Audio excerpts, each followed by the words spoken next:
Λοιπόν, Τζέσι, καλησπέρα. Καλησπέρα. Από πού είσαι, πού μεγάλωσες? Μεγάλωσα σε μια κλειστή πόλη στο Πέραμο. Εκεί πέρασα όλα τα παιδικά μου χρόνια. Πώς ήταν τα παιδικά σου χρόνια? Μέχρι μια ηλικία ήταν σχετικά καλά, μετά όχι ιδιαίτερα, κυρίως λόγω του πατριού μου. Δηλαδή, από όταν μπήκα στην εφηβεία και μετά, είχε ρίξει να γίνεται αρκετά βίαιος μαζί μου. Γενικά δεν γούσταρα να έχω παρέες. Για κάποιο λόγο δεν γούσταρα να βγαίνω. Υπήρχαν δηλαδή φάσεις που με κλείδωνε, κυριολεκτικά μέσα με κλείδωνε. Δηλαδή, όταν γύρισα από το σχολείο μου, έπαιρνε τα κλειδιά, κλείδωνε την πόρτα για να μην μπορούσα να βγω ή να το σκάσω. Αλλά ήμουν πάντα ένα βήμα πιο μπροστά, είχα κάνει αντικλείδια. Παρ' όλα αυτά, παίζονταν, δηλαδή, άμα αργούσα λίγο από το σχολείο, θα με κλείδωνα απ' έξω. Μέναμε σε πολυκατοικία, οπότε θα με κλείδωνα απ' έξω, δεν υπήρχε. Μετά από ένα σημείο, όταν έφτασα 15-16, επειδή είχα κουραστεί την όλη φάση, γιατί είχε να γίνεται όλο και περισσότερο βίος μαζί. Δηλαδή, θα αργούσα, θα έλεγε πού ήσουνα, με ποιος ήσουνα, τι έκανες, και γιατί, και μήπως είσαι λεσβία, και. Οπότε στα 16 μου περίπου, του έκανα καταγγελία στην αστυνομία. Γιατί είχαμε ένα άγριο τσακωμό και μου λέει: μάνα μου, μην γυρίσεις σπίτι. Γιατί θα γίνει αυτό και αυτό. Και λέω: οκ. Η μάνα μου προφανώς και δεν καταλάβαινε αυτά που της έλεγα τότε. Ήταν σε φάση εντάξει, κάνει υπομονή να πας 18 να φύγεις από το σπίτι. Αλλά πόσο εύκολο είναι να πας 18 και να φύγεις κατευθείαν από το σπίτι. Δηλαδή δεν γίνεται να βγω και να έχω στρωμένη δουλειά και σπίτι. Οπότε της έκανα καταγγελία σε εκείνο το σημείο. Με πήραν από το σπίτι για κάνα δίμηνο τουλάχιστον. Ήμουνα στο παιδόν μέχρι να δουν τι θα κάνουν. Και κάπως μετά με επιστρέψανε σπίτι. Γιατί υποτίθεται είχαν μετανιώσει και οι δύο γι' αυτά. Γιατί κυριολεκτικά είχα πάει στο τμήμα και είχα σημάδια πάνω μου. Η μητέρα σου ήξερε για την κακοποίηση? Ναι, ήξερε. Και μου έλεγε: κάνει υπομονή, πας 18 να φύγεις. Αυτό δηλαδή δεν θα σχολιότανε και δούλευε και όλη μέρα. Οπότε δεν ήταν σπίτι να δει πάνω κάτω τι πεζότανε.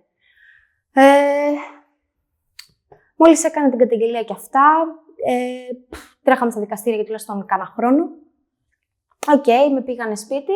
Ο πατριός μου, αν και φαινόταν πολύ μετανιωμένος, δεν το είχε μετανιώσει στην πραγματικότητα, γιατί τον είχα κρυφοκούσει να λέει πω και τι μας έκανε και σαν δεν ντρέπεται το κολόπεδο και όλα αυτά για να βγαίνει βόλτες και. Και δεν ήταν αυτός ο λόγος. Δηλαδή, λεκτικά παίζονταν η κακοποίηση, λεκτική, βία. Αλλά σε αυτό το σημείο, επειδή είχαν τρομοκρατηθεί, γιατί στην επόμενη θα μπαίνανε μέσα κανονικά, δεν με ξανάγγιξε, αλλά υπήρχε ακόμα ηλεκτρική βία. Υπήρχαν κάποιες επιπτώσεις από την καταγγελία? Επιπτώσεις όπως? Στους γονείς σου, στον πατριό σου και στη μητέρα σου? Όχι ιδιαίτερα, όπως είπα, δεν φάνηκαν μετανιωμένοι, αν και μπήκαν αυτόφορο για ένα τριήμερο και δύο. Νομικές εννοώ. Νομικές, δεν ξέρω, δεν νομίζω ιδιαίτερα, γιατί με επιστρέψανε σπίτι, γίνανε και τα δικαστήρια. Και ήμουνα κι εγώ μικρή και λέω: εντάξει, καλύτερα να τους αθώσω, να μην το περιμπλέξουμε παραπάνω, εφόσον έχουν μετανιώσει. Αλλά δεν τον μετάνιωσαν. Απλά μετά από ένα σημείο, εφόσον δεν μπορούσε πια να με κλειδώσει μέσα, γιατί είχα φτάσει και εγώ 16-17, δεν γινότανε, άρχισα κι εγώ να φεύγω πιο πολύ από το σπίτι. Να πηγαίνω στον κολλητό μου, από εδώ και από εκεί, να ξενυχτάω, γιατί δεν υπήρχε. Δηλαδή και σπίτι που θα ήμουν θα γινόταν χαμός, γιατί δεν είχα πλύνει ένα πιάτο, γιατί δεν έκανα αυτό, δεν έκανα εκείνο. Δεν αυτό. Και έφυγες από το σπίτι 18 χρονών? Όχι, έφυγε αυτός από το σπίτι στα 18, γιατί είπε στη μητέρα μου: διάλεξε ή κρατάς την κόρη σου ή κρατάς εμένα. Και ναι, τη μάνα μου λέει: τώρα πού να πάει το παιδί, φύγε εσύ. Ξεκάθαρα. Κοίταξε, οι σχέσεις τους ήταν και σπασμένοι ούτως ή άλλως, δεν υπήρχε κάτι. Οπότε έφυγε αυτός από το σπίτι. Εγώ στα 18 μου απλά βρήκα δουλειά μετά. Γιατί εντάξει, η μάνα μου δεν είχε την οικονομική άνεση, προφανώς και δεν μου δίνανε λεφτά. Οπότε κάτι έπρεπε να κάνω κι εγώ. Αλλά έφυγα λίγο αργότερα από το σπίτι, όταν μπόρεσα οικονομικά. Στο σχολείο πώς ήσουν σαν παιδί? Στο σχολείο ήμουν πάντοτε πάρα πολύ χαμηλών τόνων. Πάρα πολύ. Και αυτό έκανε τα άλλα παιδιά να μου κάνουν, να με πειράζουν έντονα, τύπου bullying. Γιατί ήμουν χαμηλών τόνων και δεν μίλαγα. Δηλαδή, εντάξει, ήμουνα που ήμουν στο σπίτι χάλια, είχα αποδυναμωθεί εντελώς. Δεν μίλαγα καν, οπότε γίνομαι εύκολα στόχος. Δύσκολα χρόνια στο σχολείο δηλαδή? Ναι, γιατί είχα και εγώ μαθησιακές δυσκολίες. Οι δικοί μου δεν ασχολιόντουσαν με αυτό το θέμα, τύπου να με βοηθήσουν. Αυτό. Δεν πέρασα ιδιαίτερα καλά. Πίεση από παντού. Εντάξει, είχα στο Λύκειο μια παρέα, ευτυχώς, που μου δίνε κάπως δύναμη, αλλά μέχρι εκεί. Και ειδικά στο Λύκειο ήμουνα πάντοτε ο περίγελος, γιατί είχα και παραπάνω κιλά. Δεν ήμουν από τις ωραίες στο σχολείο για να μου φερθούν κάπως διαφορετικά. Οπότε, ναι, δεν ήταν ό,τι πιο ευχάριστο. Η σχέση σου με την οικογένειά σου τώρα? Οκ, ναι. Κάπως καλά, τουλάχιστον με τη μάνα μου. Γιατί με τον πατέρα μου δεν θέλω και πολλά. Παραμένει οπισθοδρομικός. Παραμένει να έχει αυτές τις απόψεις που έχει. Και δεν. Εντάξει, με τη μάνα μου έχει δεχτεί κάποια πράγματα, αλλά μέχρι εκεί. Δηλαδή προσπαθώ να μην έχω πολλά, να είμαι λίγο τυπική. Αυτά. Θεωρώ ότι και η οικογένειά μου να είναι, τους τοξικούς τους βγάζουμε από τη ζωή μας. Γιατί δεν γίνεται. Και δεν νιώθω ενοχές γι' αυτό. Γιατί πραγματικά υπήρχε τοξικότητα απέναντί μου και δεν θα κάτσω να βάλω στη ζωή μου αυτούς τους ανθρώπους οι οποίοι μου φέρονται έτσι. Δυστυχώς, ό,τι τοξικό το πετάμε. Σε στεναχωρεί βέβαια λίγο. Ναι, θα μπορούσε, γιατί ποτέ δεν είχα στήριξη ιδιαίτερη. Αλλά εντάξει, το έχω ξεπεράσει. Δηλαδή, έχω μάθει να είμαι μόνη μου. Αυτό. Και απ' τη μία δεν είναι τόσο καλό, γιατί έχω μάθει να είμαι μόνη μου ακριβώς. Και όταν κάποιος θέλει να με βοηθήσει, δεν δέχομαι τη βοήθειά του. Ακριβώς γιατί έχω μάθει να είμαι μόνη και λέω: όχι, θα το κάνω μόνη μου. Αλλά όλοι χρειαζόμαστε μια βοήθεια από και πού. Απλά ακόμα δεν μπορώ να το δεχτώ. Αυτά. Λογικό. Στα 18 μου περίπου ξεκίνησα το strip. Αν και στην αρχή ήμουνα PR και παρουσία σε κάποια clubs, αλλά τα λεφτά ήταν ψίχουλα, οπότε είχα γνωρίσει έναν τυπά ο οποίος ήταν επιχειρηματίας, είχε διάφορα κονέ, δηλαδή.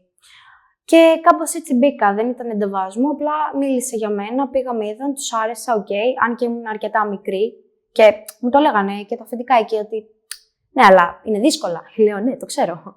Ναι, αλλά εντάξει, μου λέγανε. Αφού θες να το κάνεις, ναι.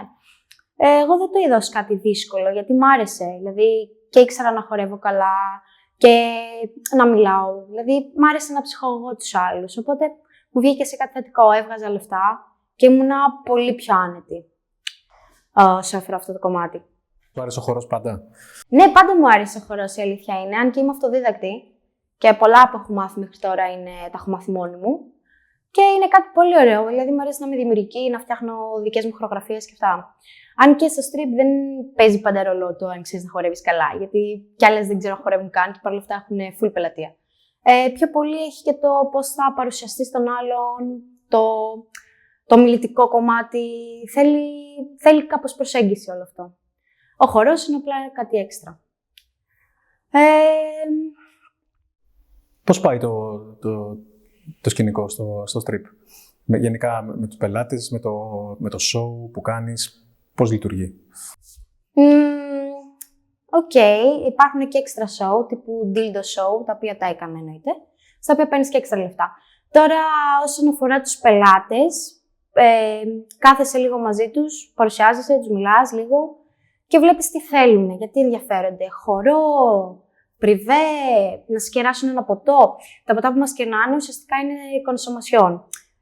Ουσιαστικά με πληρώνει ο άλλος για να κάτσει στο τραπέζι του. Και υπάρχουν και σαμπάνιες που είναι πιο πολύ χρόνος και τέτοια. Γενικότερα προσπαθείς σε αυτό το χώρο να μην σπαταλάς τον χρόνο σου με πελάτες που δεν είναι διατεθειμένοι να δώσουν τίποτα και απλά προχωράς στον επόμενο. Βέβαια, σαφώς υπάρχουν και πολύ κακές βραδιές, στην οποία όλο το κλαμπ να μην σε θέλει κανείς, να θέλει κανείς τίποτα και να έχεις φρικάρει, να λες τι, δεν είμαι ωραία, τι έχω. Λοιπόν, και κάποιες άλλες βραδιές που περνάς τέλεια, όλοι είναι κύριοι. Αυτά. Τι είδους ανθρώπους συναντάς στα strip club? Τα πάντα. Από πιτσιρικάδες μέχρι παντρεμένους, μέχρι πιο ηλικιωμένους, τους οποίους δεν τους πλησίαζα ποτέ. Ευτυχώς έχεις την ελευθερία του να πας σε όποιο τραπέζι θες. Και εγώ εντάξει, εγώ πάντοτε με έμπνεαν άτομα που μ' άρεσαν στο κλίμα εμφανισιακά. Αλλά ειδικά έρχονται αρκετοί παντρεμένοι. Δηλαδή, έχω συναντήσει και τυπάκι που είχε γεννήσει η γυναίκα του το ίδιο βράδυ και το ίδιο βράδυ είχε πάει μόνο στο στρίβο να το γιορτάσει. Ό,τι να είναι. Αλλά ναι, υπάρχουν και αυτά. Και εντάξει, υπάρχουν και βέβαια οι τυπάδες που θα πας να κάτσεις να τους μιλήσεις και θα σου φερθούν πολύ απότομα έως και προσβλητικά. Εντάξει, άμα δεν σ' αρέσει κάποια, λες να όχι ευχαριστώ και τέλος. Αλλά κάποιοι είναι λίγο πιο... Εσύ έχεις το δικαίωμα να αρνηθείς αν θες να πας κάπου. Ναι, εννοείται. Που σε φωνάζουν. Ναι, εννοείται. Έχω το δικαίωμα να αρνηθώ και το έχω κάνει αρκετές φορές. Δηλαδή, έχει τύχει, μου λένε πάμε για χορό. Όχι. Πολύ απλά. Είχες κακές εμπειρίες από τη νύχτα? Κακές εμπειρίες, ναι, είχα. Όταν ήμουν 18, υπήρχε ένας τυπάς, ο οποίος δεν ξέρω από ποια χώρα ήταν, αλλά γενικότερα από ό,τι φαίνεται δεν είχε σεβασμό προς τις γυναίκες. Και είχε προπληρώσει πριβέ μαζί μου. Στο μεταξύ, εγώ δεν τον είχα δει και μου λέει ο σερβιτόρος έχει πληρώσει πριβέ μαζί σου, πήγαινε. Και λέω: οκ, αλλά θα είναι μόνο χώρος full street, δεν κάνω τίποτα παραπάνω. Και μου λέει: ναι, οκ. Και ο τυπάς είχε μπει ήδη μέσα, τα είχε βγάλει ήδη όλα έξω. Και λέω: τι φάση, αυτό είναι δική μου δουλειά και δική σου. Και είναι σε φάση: έλα, εμπιστεύσουμε. Ήθελε ουσιαστικά να κάνουμε κάτι παραπάνω. Και έτσι κιόλας, χωρίς προφύλαξη, χωρίς τίποτα. Και απλά εγώ να είχα φρικάρει 18 χρόνων, δεν έκανα τίποτα παραπάνω. Και σε κάποια φάση είχε πέσει πολύ πάνω μου, δεν μ' άφηνε να φύγω. Αλλά ευτυχώς η πόρτα ήταν σειρώμενη, οπότε μία που την έσυρα και μία που βγήκα έξω τρέχοντας και φώναζα. Δεν υπάρχει. Και εντάξει, μετά ενημέρωσα και τις άλλες κοπέλες και δεν είχε πάει καμία, γιατί το έχει κάνει σε άλλη μία επίσης. Ποτέ δεν κάνεις τίποτα με το ζόρι. Και καλό θα ήταν ούτε και ο σερβιτόρος, δηλαδή να δέχεται τον άλλον που έχει προπληρώσει, άμα δεν έχει πει εσύ ναι. Γιατί ο σερβιτόρος που ξέρει τι κάνεις και δεν κάνεις, ας πούμε. Οπότε, ναι. Στο πριβέ πώς πάει? Τι γίνεται? Στο πριβέ ουσιαστικά είναι πώς είναι το lap dance, αλλά όχι ακριβώς. Δηλαδή το lap dance είναι 3 λεπτά και βγάζεις μόνο το πάνω. Στο πριβέ τα βγάζεις όλα και είναι και παραπάνω ώρα. Δηλαδή το πριβέ αντί να είναι κανένα δεκάλεπτο, κανένα τέταρτο. Αναλόγως και πόσα λεφτά θα δώσει ο άλλος. Αλλά ναι, κάποιες τα χρησιμοποιούν για να κάνουν και κάτι παραπάνω. Και γι' αυτό το λόγο πολλές φορές δεν είχα πολλά πριβέ, γιατί ο άλλος θέλει το κάτι παραπάνω που εγώ δεν το δίνω. Και πολλές φορές ζητάνε και πράγματα χωρίς προφυλάξεις, χωρίς τίποτα. Και ναι, δεν υπάρχει περίπτωση. Επικίνδυνο. Πάρα πολύ. Παρ' όλα αυτά κάποιες το έχουν δεχτεί στην ανάγκη. Αλλά προτιμώ να κάνω κάτι άλλο παρά να κάνω αυτό. Δηλαδή και στην ανάγκη που είχα βρεθεί δεν το έκανα. Προτιμώ να φύγω με 40 ευρώ και να είμαι OK παρά να φύγω με 200 ευρώ και η ψυχολογία μου να είναι όπως να είναι. Οπότε δεν το κάνω. Στον κόσμο λες ανοιχτά το τι κάνεις, γιατί υπάρχει ένα στίγμα. Ναι, πάντοτε. Πάντοτε το λέω ανοιχτά. Και κάποιοι θα είναι σε φάση λίγο περίεργοι, κάποιοι θα είναι Αλλά οι περισσότεροι που δεν είναι λίγο open-minded αρχίζουν και κάνουν ερωτήσεις τύπου «Και έχεις σχέση» και «Τι λέει το αγόρι σου γι' αυτό» και «Πώς γίνεται να έχεις σχέση». Δηλαδή, κάπου όπα ρε φίλε.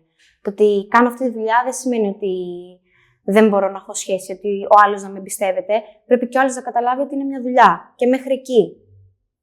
Αυτά. Έχεις σχέση τώρα? Ναι, εννοείται. Ναι, το έχω σχέση και τα πάμε πάρα πολύ καλά και έχει αποδεχτεί και τη δουλειά μου και όλα. Δηλαδή, ποτέ δεν μου είπε μην το κάνεις. Υπήρχαν βέβαια και τυπάδες που θα ξεκίνησαν κάτι μαζί μου και μετά θα μου λέγανε δεν μπορώ να σε δώσω σοβαρά γιατί κάνεις αυτή τη δουλειά, άλλαξε την. Όχι, δεν αλλάζει τη δουλειά σου για κανέναν. Όποιος είναι να σε δεχτεί, θα σε δεχτεί έτσι. Δεν ζηλεύει ο σύντροφός σου? Όχι ιδιαίτερα. Εντάξει, για να το έχει αποδεχτεί προφανώς, αλλά δεν δημιουργεί προβλήματα στη σχέση σας, στη δουλειά σου.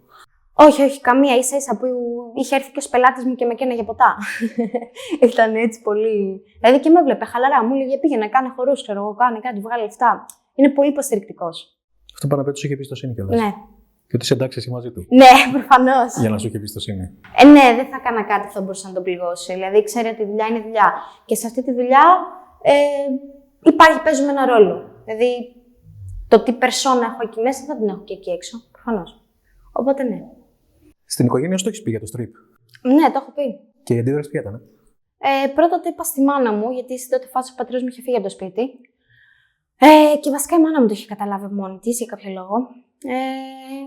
Οπότε εντάξει, δεν την ένοιαζε τόσο. Από τη στιγμή που έβγαζα λεφτά ήταν σε φάση απλά πρόσεχε. Αλλά επειδή και αυτή δουλεύει νύχτα, εντάξει, εστιατόριο, ήταν σε φάση, οκ, βγάζεις λεφτά, οκ. Αυτό μέχρι εκεί. Δεν υπήρχε κάποιο, γιατί το κάνεις. Στην τελική είχα φτάσει 18, μπορούσα να πάρω μόνη μου αποφάση τον εαυτό μου. Οπότε εκεί δεν είπε κάτι. Ήθελα απλά να προσέχεις γιατί δεν μπορούσα να σε σταματήσω ούτως ή άλλως. Ποια νομίζεις ότι είναι η μεγαλύτερη παρανόηση του κόσμου για μια stripper? Θεωρώ σίγουρα αυτό με την προσωπική ζωή και τις σχέσεις. Δηλαδή, πολλοί δεν πιστεύουν ότι μια stripper έχει όντως οικογένεια, έχει όντως σχέση και έχει όντως προσωπική ζωή. Δηλαδή, υπήρξε σε μια δόση που μου κάνει ένας πελάτης να σε ρωτήσω. Και λέω, πες μου, προσωπική ζωή έχεις εκτός από εδώ? Ναι. Λέω, πολύ ωραία ερώτηση. Ναι, εννοείται ότι έχω. Δηλαδή, και όντως παράλληλα υπήρχαν πολλά πράγματα που έκανα. Έκανα στίβο, ασχολιόμουν με τους φίλους μου βόλτες. Εννοείται ότι οποιοδήποτε, ό,τι και να κάνει, έχει προσωπική ζωή. Δεν γίνεται να είναι κάποια μόνο εκεί. Δεν είμαστε ρομπότ. Και πολλοί το θεωρούν αυτό, ότι ξέρεις κάτι, εντάξει, είναι τελειωμένες όλες. Και υπήρχε και φάση που ο πελάτης μου λέει: καλά, τόσο μικρή, τι κάνεις εδώ πέρα, με όλες τις τελειωμένες? Κάτσε, ρε φίλε, όπα. Εσύ γιατί είσαι εδώ πέρα, με όλες τις τελειωμένες? Για να δεις τις τελειωμένες. Οπότε, ορισμένοι παρανοούν πολύ άσχημα. Στην τελική, εσύ έρχεσαι και μας βλέπεις. Δεν ερχόμαστε εμείς σε σένα. Παρότι εσύ είχες μια θετική εικόνα και το έκανες οικειοθελώς, είδες άλλες ιστορίες χωρίς? Ναι, εννοείται ότι το έκανε οικειοθελώς και με ρωτάνε ακόμα, σ' αρέσει αυτό που κάνεις, σε αναγκάζουνε? Όχι. Αυτά στις μέρες μας δεν υπάρχουν. Δεν υπάρχει κάποιος που θα σε αναγκάσει να μπεις μέσα στο strip. Όλες έχουμε μπει οικειοθελώς. Και εγώ δηλαδή μπήκα γιατί μου άρεσε σαν ιδέα. Και όντως μου αρέσει. Και δεν μπορώ να το πιστέψουν ότι όντως μου αρέσει αυτό που κάνω. Γιατί είναι καλά και της αρέσει να χορεύει στους άλλους. Ναι. Πολύ απλό. Μου αρέσει να χορεύω στους άλλους, ναι. Και στην τελική είναι και έξυπνο. Τους παίρνουμε τα λεφτά. Τι σου αρέσει περισσότερο, εκτός από το να βγάζεις καλά χρήματα, στο ότι χορεύεις, στο ότι νιώθεις επιθυμητή, ότι τι άλλο? Ναι, η αλήθεια είναι ότι παίρνω και μια αυτοπεποίθηση από αυτό. Γιατί εντάξει, χορεύω στην πίστα, όλοι κοιτάνε από κάτω. Είναι ωραίο, εντάξει, παίρνεις όντως μια αυτοπεποίθηση σχετικά. Οπότε, ναι. Αυτό είναι που σου αρέσει περισσότερο? Ναι! Γιατί εντάξει, έχοντας βιώσει αρκετό bullying για τα κιλά μου, για το σώμα μου, μου είναι αρκετά ωραίο ότι εντάξει, αρέσει αυτό όμως και περνάει. Γιατί πραγματικά για τα ίδια κιλά που με κράζανε, για τα ίδια κιλά, γι' αυτό βγάζω λεφτά. Γι' αυτά τα κιλά βγάζω λεφτά, οπότε ναι. Θυμάσαι κάποιες εμπειρίες χαρακτηριστικές, καλές ή κακές, από νύχτες σε strip club? Θα πω μια καλή εμπειρία που είχε συμβεί και πρόσφατα. Ήταν ένας Αμερικανός τουρίστας, οι οποίοι βλέπεις ότι έχουν πάρα πολύ διαφορετική νοοτροπία. Δηλαδή, όλο το βράδυ δεν ήθελε να μ' αγγίζει, να με χουφτώνει το οτιδήποτε.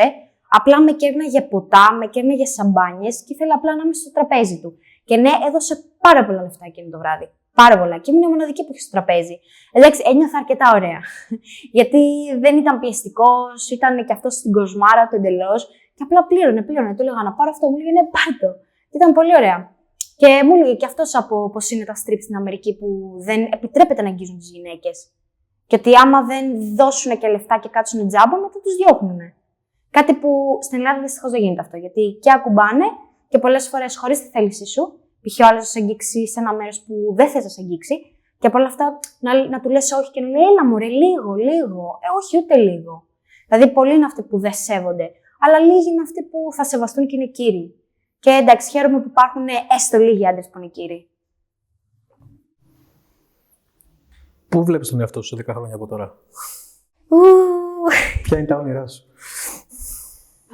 για το άμεσο μέλλον? Για το άμεσο μέλλον. Δεν ξέρω. Προς το παρόν δεν έχω κάποιο συγκεκριμένο. Δηλαδή, θα ήθελα πολύ να ασχοληθώ με τα piercing κάποια στιγμή. Γιατί εντάξει, το strip δεν είναι για πάντα δυστυχώς, έχει ημερομηνία λήξης. Και κάτι που μου αρέσει θα είναι να ασχοληθώ full με τα piercings. Και ευελπιστώ να μπορέσω να το κάνω, γιατί αλήθεια είναι ότι φοβάμαι λίγο με τις βελόνες, αλλά εντάξει. Κάποια στιγμή θα βρω τη δύναμη. Αν έκανες παιδιά, θα σε πείραζε να ακολουθήσουν το δρόμο το δικό σου? Με το strip. Δεν ξέρω πώς θα το έπαιρνα. Γιατί όσες είναι στο strip έχουν βιώσει αρκετά άσχημα παιδικά εφηβικά χρόνια ουσιαστικά και έχουν επιλέξει αυτόν τον δρόμο. Γι' αυτό το λόγο και είμαστε και λίγο πιο πολύ αναίσθητες. Δηλαδή, μας αγγίζει ο άλλος, μας χουφτώνει και περνάει στο έτσι. Που κάποια άλλη κοπέλα δεν θα μπορούσε να το κάνει. Οπότε δεν ξέρω αν θα έπρεπε να χαρώ ή να καταθλιπτώ στο τι έκανα λάθος σε αυτό το παιδί. Θα ήθελα να έχει μια πολύ καλή δουλειά και να είναι σε ένα χώρο όχι τόσο βρώμικο και τοξικό, γιατί αλήθεια είναι το strip είναι τοξικό. Γιατί θα ακούσεις προσβολές για τα πάντα, για το σώμα σου, και αν πέσεις σε αφεντικά λίγο περίεργα θα είναι ακόμα χειρότερα. Γιατί το πρώτο πράγμα που θα σχολιάζεται είναι το σώμα σου, γιατί είναι έτσι. Άλλαξε το, κάνε αυτό, κάνε εκείνο. Δεν θα ήθελα το παιδί μου να περάσει αυτό που περνάω κι εγώ. Προφανώς. Οπότε, ναι. Πιστεύεις ότι η συμπεριφορά των γονιών σου είναι που τελικά σε έφτασε να κάνεις αυτή τη δουλειά, ότι σε οδήγησε εκεί δηλαδή? Ναι, λίγο ναι. Γιατί δεν είχα ούτε καλά ρούχα να βάλω. Δεν μου δίνανε. Γιατί σου λέει, μα δεν αξίζει τα λεφτά μας, οπότε κάνω ό,τι θα σκόψει το λαιμό σου. Οπότε ναι, έπρεπε κι εγώ κάτι να κάνω. Δεν γινότανε. Ο καθένας κάνει ό,τι μπορεί για την επιβίωσή του. Και όταν δεν έχει στήριξη, ειδικά από το οικογενειακό περιβάλλον και είσαι εντελώς μόνος, πρέπει να κάνεις το οτιδήποτε που θα σου φέρει οικονομικό κέρδος άμεσα όμως. Οπότε παίζει μεγάλο ρόλο και η οικογένεια και το πώς θα σου φέρονται. Γιατί π.χ. εγώ δεν είχα στήριξη να πάω να σπουδάσω κάτι, είχα να αφήσει το φλού. Οπότε αυτό, κάνω ό,τι μπορώ πλέον. Νομίζω ότι το κάνω ό,τι μπορώ πλέον ήταν η τέλεια λήξη του Ναι, θέματος. κάνω ό,τι μπορώ. Ξέρεις τι σε ρώτησα? Τι? Πόσο χρόνο είσαι? 21.